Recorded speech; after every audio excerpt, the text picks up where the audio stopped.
hole into which it can climb into the cabin. Any water that gets into the cockpit during stormy conditions, it will not splash up in the cabin, as we shall see. It's very difficult to get perfect notches, but it will fit up against the hull. With the marvels of epoxy, I shall be able to have a absolutely perfect fit. This is the deck curvature, and this follow this curved line, and that's the deck line. So you get a pretty perfect fit.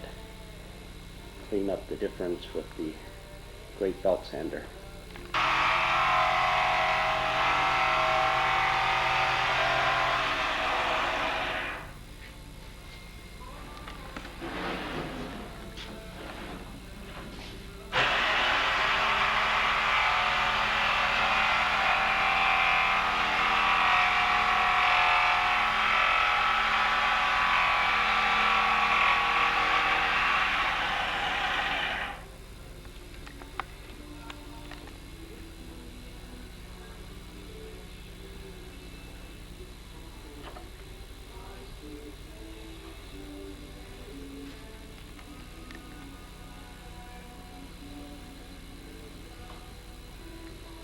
Well, there it is, the total forward cockpit bulkhead, airtight,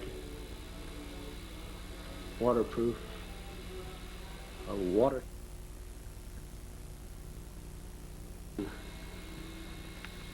We've got half of it in port side, and I'm getting ready to fit the starboard panel.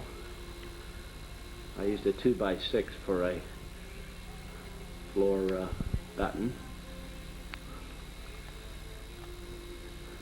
My intention is to fiberglass that seam, maybe put a stiffener in it, but it'll be a very, very strong watertight partition when I'm finished. After I get both panels in, I'll trim the top part off to fit the contour of the deck curvature.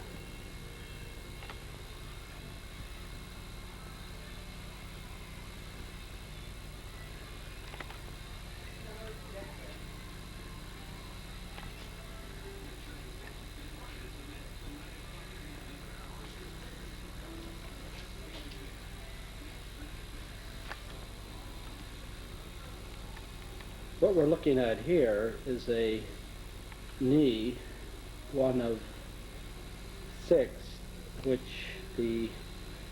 has been notched to accept stringers and fit into the shear clamp area, and will support the side gunnels near the wash rail on each side. As you can see, it'll fit perfectly right up next to the shear clamp and fit in snugly next to on each side of the hull.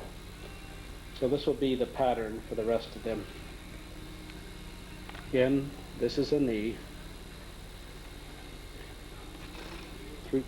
Well, what we're looking at here now is just a mass production line to replicate enough of these knees to meet the demands of construction. As you can see, I've just used one as a pattern or template.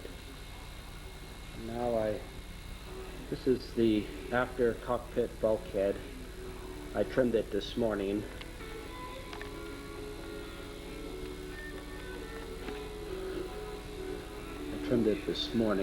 The part protruding up from the deck beam will serve as a splash rail for the cockpit coaming once it's installed. Okay, sanded off the screw heads and putty, and now I've got a